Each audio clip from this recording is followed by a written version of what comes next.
अस्सलाम वालेकुम friends, welcome back to top smarties drama serial Mufad परस्त।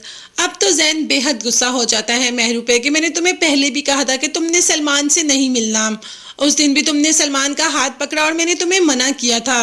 जिस पर मेहरू ने कहा तो क्यों ना मिलूं और तुम्हारी बात क्यों मानूं, मुझे तुम जैसे पागल के साथ तो रहना ही नहीं है। जैन ने कहा कि शौहर हूं मैं तुम्हारा और इज्जत करो। अब तो जैन भी काफी बातें करना शुरू हो गया भाई, जिस पर मेहरू ने कहा कि बिल्कुल भी नहीं, तुम्हारे साथ तो मैं जिंदगी गुजारना ही नहीं चाहती। तुमने मुझे आज तक दिया ही क्या है, हर वक्त मामास बॉय बने रहते हो। कभी मेरी बात सुनी या मानी तुमने? और तुम्हारे साथ तो बिल्कुल भी नहीं रहूंगी मैं, ये कहकर वहां से चली जाती है। माँ देख रही है कि आखिर क्या करती है मेहरू जैन के साथ, इसीलिए तो मेहरू को समझाती है कि ये तुम क्या कह रही हो, अगर तुम्हारे बाप को पता चल गया तो वो बहुत गुस्सा होंगे। मेहरू ने कहा कि मामा अब मैं कोई छोटी बच्ची नहीं जो आपकी और बाबा की बातें मानूं, जो मेरा दिल करेगा मैं वो करूंगी और जो मुझे पसंद होगा मैं अपने लिए वही चुनूंगी। आपने मुझे जैन के मत्थे मार दिया ना, आपने मेरी जिंदगी में जैन को ले आए ना। अगर आप मेरी माँ होती, अगर आप सच में मुझसे मोहब्बत करती तो जैन जैसे इंसान से तो मेरी शादी कभी भी ना करवाती।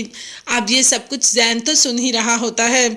शायद जैन को इससे एहसास हो जाए कि मेहरू क्या चीज़ है और उसने मेहरू को कितना गलत समझा, मगर अभी भी सुकून नहीं आ रहा मेहरू को। अभी भी सलमान को फ़ोन कर करके माफ़िया ही मांग रही है जो जैन ने हरकत की है।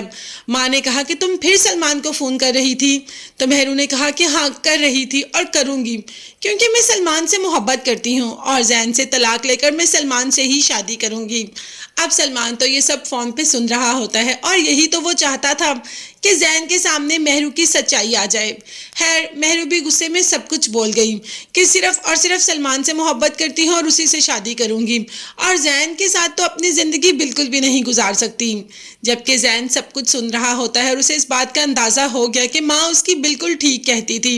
वो ठीक कहती थी कि मेहरू ने ही अपने बच्चे को मारा, मेहरू ही सब कुछ घर में गलत करती है और जैन तब माँ की बात मानता नहीं था।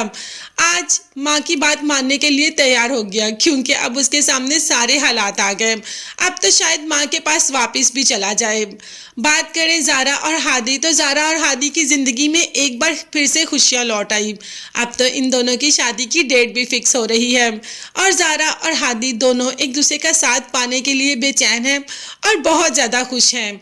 अब तो मुनीर साहब की भी खुशी की इंतहा नहीं कि फाइनली ज़ारा अपने घर की होने वाली है और मरियम वो भी बहुत खुश है कि उसके हाथ से कोई गुनाह होते होते रह गया। वो कितना बड़ा गुनाह करने जा रही थी, दो दिलों को एक दूसरे से दूर करने जा रही थी। फाइनली उसे टाइम पर इस बात का एहसास हो गया और उसने ज़ारा और हादी दोनों से माफ़ी मांग ली। अगर मरियम ने अच्छा किया है तो उसके साथ भी अच्छा होगा, क्योंकि यहाँ रेहान मरियम को पसंद करता है और रेहान की माँ भी। तो बहुत जल्द वो मरियम का रिश्ता लेने के लिए भी आएंगे और मरियम को तो हादी से भी अच्छा घर मिल जाएगा। जब हम किसी के लिए अच्छा करते हैं तो हमारे लिए बुरा कैसे हो सकता है। आगे कौन से ट्विस्ट टर्न्स आने वाले हैं ये देखने के लिए चैनल को लाजमी सब्सक्राइब कर लीजिएगा, बेल आइकन भी प्रेस करें ताकि हर वीडियो आप तक आसानी पहुंच सके। अपना बहुत ज़्यादा ख्याल रखिएगा और अपनी कीमती दुआओं में मुझे और मेरी फैमिली को भी याद रखिएगा। नेक्स्ट वीडियोस तक के लिए अल्लाह हाफिज़, bye bye and take care.